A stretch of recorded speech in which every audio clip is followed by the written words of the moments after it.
if a engine is shut off and has nitro in the cylinders and you spin it over, it is very likely to blow the cylinder heads off, and we've seen that before.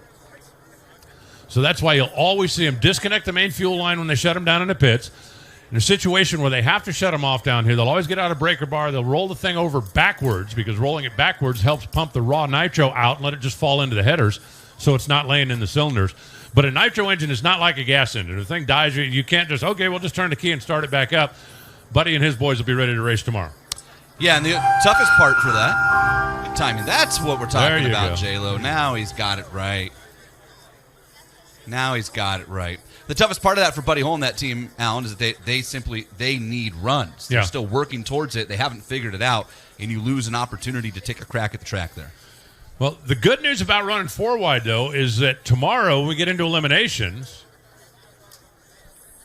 you don't necessarily have to beat everybody. You just have to get a clean run down the racetrack and advance, even if you don't necessarily win your quad. Coming up now, Josh Hart for R&L Carriers. Anything's possible. And if you don't believe me, just read the wing. The back of a wing doesn't lie. In lane number 2, Clay Millican for Parts Plus, the Biohaven folks.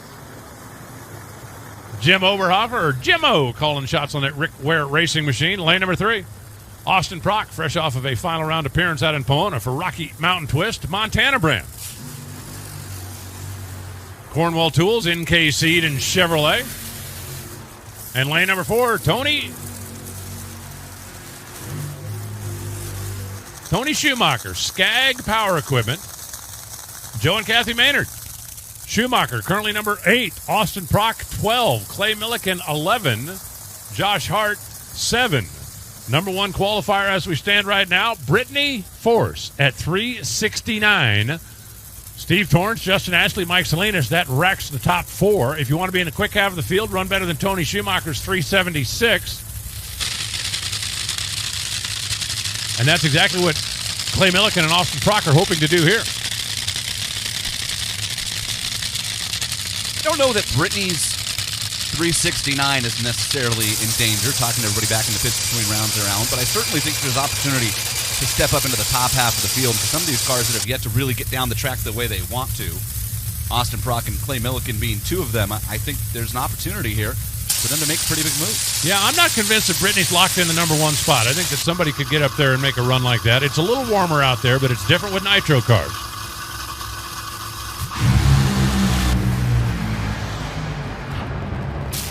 Four wide, flames up to the stripes. I love it. 377, 328 Josh, 379, 329 Clay, 384, 315 Austin,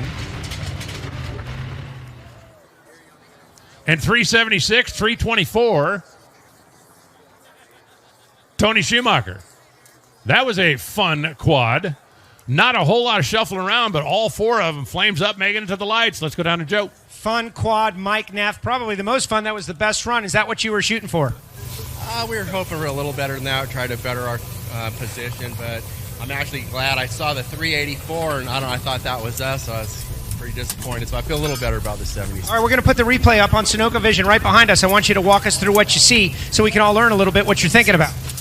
Well, the track's been staying really well for the track temp. It's been getting hotter. It doesn't seem to be changing a lot, so...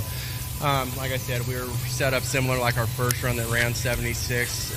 We were hoping for a little bit better, but hey, that's still a solid run for the temperatures. All right. Thank you very much, Mike Neff. He just said something that a lot of guys I've talked to have said. They said that they've been very impressed with the surface of the track. Now, obviously, after the Spring Fling Million last week, where about 1,006 cars ran down lanes 1 and 2, Jeff Foster, his team at the Strip at Las Vegas, came out and scraped all 4 lanes, I believe, to 700 feet.